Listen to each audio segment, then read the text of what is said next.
Hey, bonjour tout le monde, alors j'espère que vous allez bien. Nouvelle vidéo dédiée à Victoria Matrix toujours, donc troisième vidéo dédiée à Victoria Matrix. Aujourd'hui on va voir l'installation de Victoria Matrix lui-même. Alors ça va pas nous apporter forcément grand chose, en tout cas ça va nous permettre surtout en fin de vidéo de découvrir l'interface graphique. Vous allez voir que c'est assez sympathique et vous allez voir un petit peu l'inspiration de Prometheus qu'il y a derrière. Et puis on verra dans les vidéos suivantes comment on va faire pour importer nos métriques, donc ça c'est aussi un volet assez important. Donc jingle et c'est parti.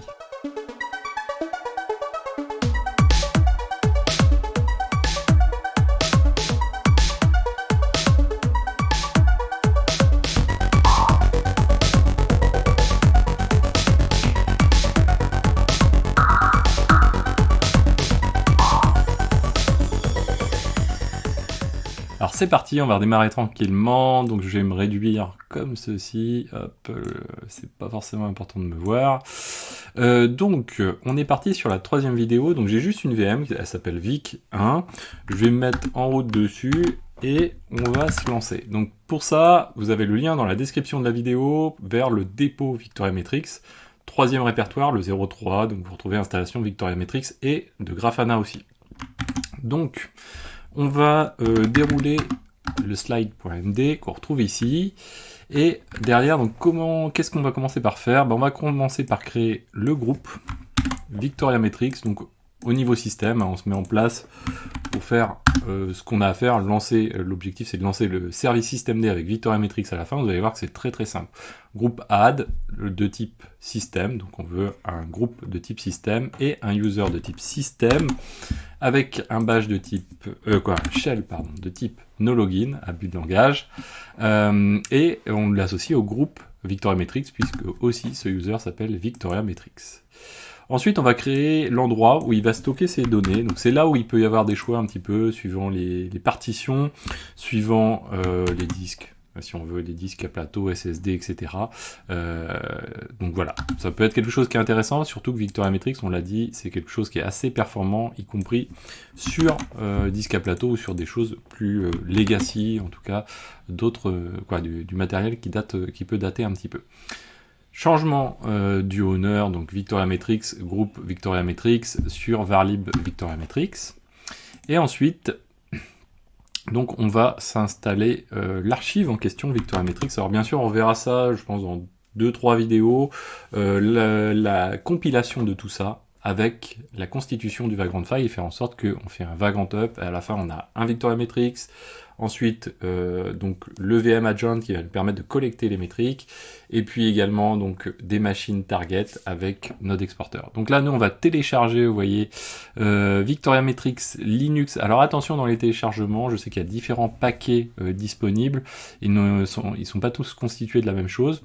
Nous on a vraiment le paquet qui est donc Victoria Matrix prod en fait, qui fournit l'ensemble un petit peu des outils qui sont nécessaires pour Victoria Matrix, y compris je crois VM Agent et VM UI, enfin plein d'autres outils qui sont mis à disposition par Victoria Matrix, qui sont repackagés. Alors historiquement il me semble, si je dis pas de bêtises, que l'interface graphique avant était décorrélée, ne faisait pas partie du paquet initial, du paquet Victoria Matrix. Maintenant, elle en fait partie. Il me semble que c'est ça. Hein. Ce sera à vérifier, mais il me semblait qu'avant il fallait installer justement VMUI, et maintenant c'est pas forcément nécessaire quand on a le bon paquet qui va bien. Et c'est ce qu'on va faire d'ailleurs. Donc, on extrait l'archive. Et on le place bien sûr dans usr local bin ici, et on va le rendre exécutable celui-ci. Donc oui, si on veut aller vérifier, du coup, /usr local bin, un petit coup d'œil, et on va retrouver donc le binaire Victoria Matrix prod. Donc on le rend exécutable. J'ai déjà, vous voyez, un petit node exporter qui est installé, on verra ça plus tard. Alors maintenant, c'est très simple. Ce qu'il va nous falloir, c'est lancer notre process Victoria Matrix. Donc derrière, on va recopier juste ce bloc-là. Nous, on l'a appelé Victoria Matrix. Voilà, donc on va faire un vim /etc système pour créer un service systemd. Et nous, on a dit qu'on l'appelait Victoria Matrix.service. Voilà. Voilà. Ensuite, je colle tout. Donc on a une description qui est en double, c'est pas bon du tout. Voilà. Hop là, tiens, c'est marrant, c'est que ça a dû marcher à un moment donné. Ensuite, donc, on dit qu'on lance ça après la mise en place du réseau. On est sur un service de type simple. Les limites de fichiers ouverts derrière, c'est important comme on est sur une base de données et sur quelque chose qui va créer vraiment potentiellement beaucoup de fichiers, c'est important de l'étendre. Derrière, le user et le groupe, donc pour le lancement du binaire, donc on le retrouve ici, ou l'utilisation des répertoires, on le retrouve ici, Victoria Matrix qu'on a créé. Et ce qui est important, donc surtout ici dans ce service systemd, c'est tout simplement, on va lancer le binaire, donc Victoria Matrix prod qu'on vient de mettre en place, on lui définit l'endroit où il va stocker ses datas, donc var lib Victoria Matrix. On va ensuite définir les interfaces d'écoute, à la fois pour l'interface graphique et puis également pour collecter les métriques, et la durée de rétention. Donc là, par défaut, nous on la fixe à 1 mois, bien sûr. L'objectif c'est d'être plutôt sur une année, 2 années, enfin à vous de définir les choses, mais on est sur un back-end qui est dédié à stocker plutôt longtemps.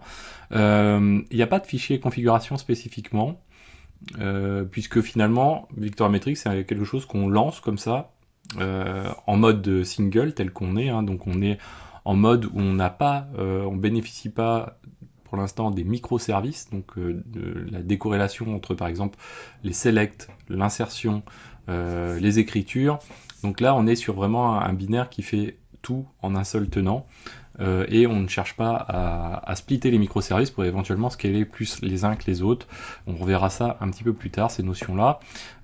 Derrière, on a le syslog identifier qui est important aussi, donc Victoria Matrix, donc ça permet de définir, de typer tout simplement l'identifiant des lignes de log de Victoria Matrix dans donc var log, syslog, etc.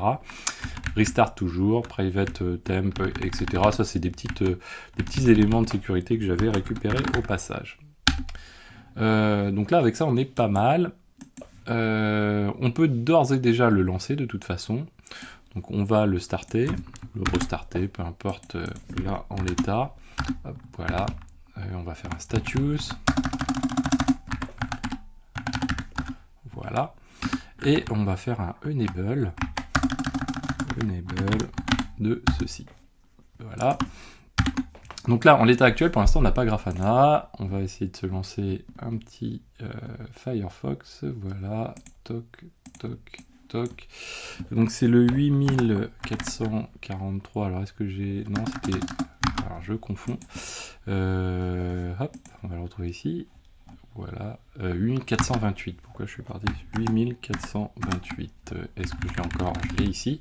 Et si on prend le /vmui, donc sur le port et l'interface en question, on va se retrouver sur l'interface graphique de Victoria Matrix. Alors on va d'abord installer Grafana, et puis après on va s'intéresser à faire un petit tour de l'interface graphique de Victoria Matrix. Donc si on installe Grafana, c'est très simple, là pour le coup. Donc là on peut d'ores et déjà aussi faire un test pour requêter Victoria Matrix et voir ce qu'il nous répond. Donc c'est-à-dire on envoie une requête sur le 8428 sur la route de l'API /v1 query. Donc pour préciser qu'on va passer une requête, tirer petit d, le contenu de la query égale, et là on retrouve le format OpenMetrics pour faire de la requête, et là vous voyez, on a quelque chose successful, bien sûr il n'y a aucune donnée pour l'instant dedans. Donc on installe Grafana, donc on ajoute la clé GPG, hop, voilà, à notre serveur, comme ceci. Ensuite, alors effectivement il y a un petit deprecated, mais c'est pas grave, on ajoute le repository, donc apt, l'update et l'install. Hop, voilà, update. Hop, voilà. Et on peut enchaîner apt install Grafana. Donc toujours la petite particularité au niveau de Grafana, c'est on installe le paquet Grafana, mais le service systemd s'appelle Grafana Server. Toujours bon de l'avoir un petit peu en tête. Derrière, ce qu'on peut faire, c'est rajouter soit directement la data source sous forme de fichier, puis on va relancer notre Grafana et on va l'avoir d'afficher, ou sinon, par l'interface graphique, on peut aller rajouter notre Victoria Matrix. Alors on va le faire par l'interface graphique, c'est peut-être plus sympathique, hein. Sinon, voilà, vous avez la petite ligne. Nous, donc Victoria Matrix, c'est comme si c'est assimilé à un Prometheus, au même titre que Thanos c'est assimilé à un Prometheus. On est sur le port 90-90. En localhost, mais là on va définir l'IP qui est celle-ci. Donc on va se mettre ici. 2 points. Donc on est aussi sur le Grafana est sur la même IP que le. Hop là. Alors, ah oui, j'ai pas démarré en fait. J'en ai parlé, mais je l'ai pas fait. Donc restart systemctl, pardon. Systemctl restart grafana-serveur. Voilà. Hop, ceci. Alors, j'ai installé Grafana, oui. Normalement, il s'est bien installé.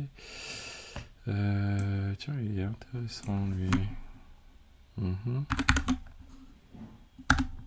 Il a besoin d'un daemon reload. D'ailleurs, sans le sudo, ça aurait été mieux. Tiens, étonnant, on n'a pas le Grafana qui tourne là. Alors, pourtant, normalement, il n'y a rien de particulier. Start Grafana, ouais.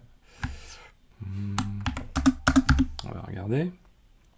Systemctl status Grafana-serveur. Il tourne bien notre Grafana. Donc on est bien sur le port 3000 et l'IP. Hein. Normalement, on est bien sur celle-ci, ouais. Sur le port 3000, hein, pour avoir un Grafana, normalement. 3000. Voilà.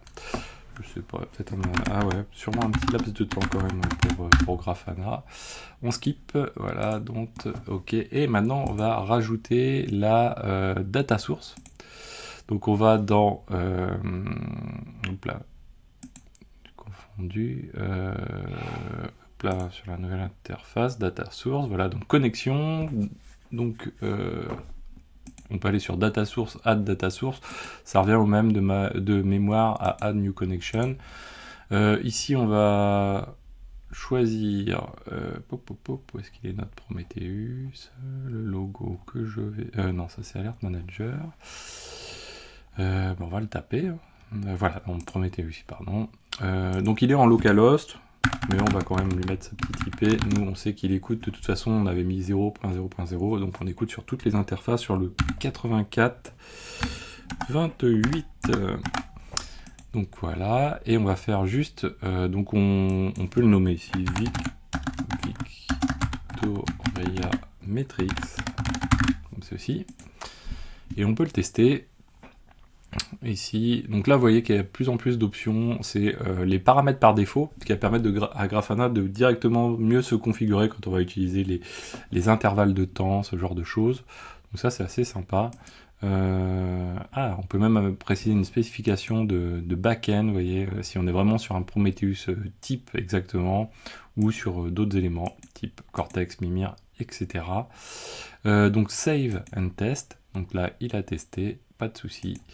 Donc du coup, bon voilà, on est connecté, pour l'instant on n'a pas de métrique dedans, on peut faire Explore, Victoria Matrix, je pense qu'on a strictement rien dedans. Hop, voilà, on va se mettre en mode code. Ici, si je tape node, ouais, non, on a, hop, peut-être même pas. Donc, on n'a rien, mais si on va sur notre interface graphique, c'est l'occasion d'y faire un petit tour à l'interface graphique de Victoria Matrix. Vous voyez qu'elle ressemble assez à Prometheus, mais je la trouve en mieux, pour le coup. Alors, première chose, donc on a l'interface de query qui existe sur Prometheus, qui est sur l'accueil de Prometheus. Vous voyez on peut activer ou désactiver l'autocomplete. On peut disable le cache, tracer les queries, ça c'est assez intéressant pour avoir du détail. Et derrière, sur la visualisation, on a le mode graph. Alors là, on va pas avoir grand chose à voir, mais on le verra une autre fois. Avec le mode graph, le graph est plus sympathique que celui de Prometheus. C'est pas encore exceptionnel, mais c'est beaucoup plus sympathique encore.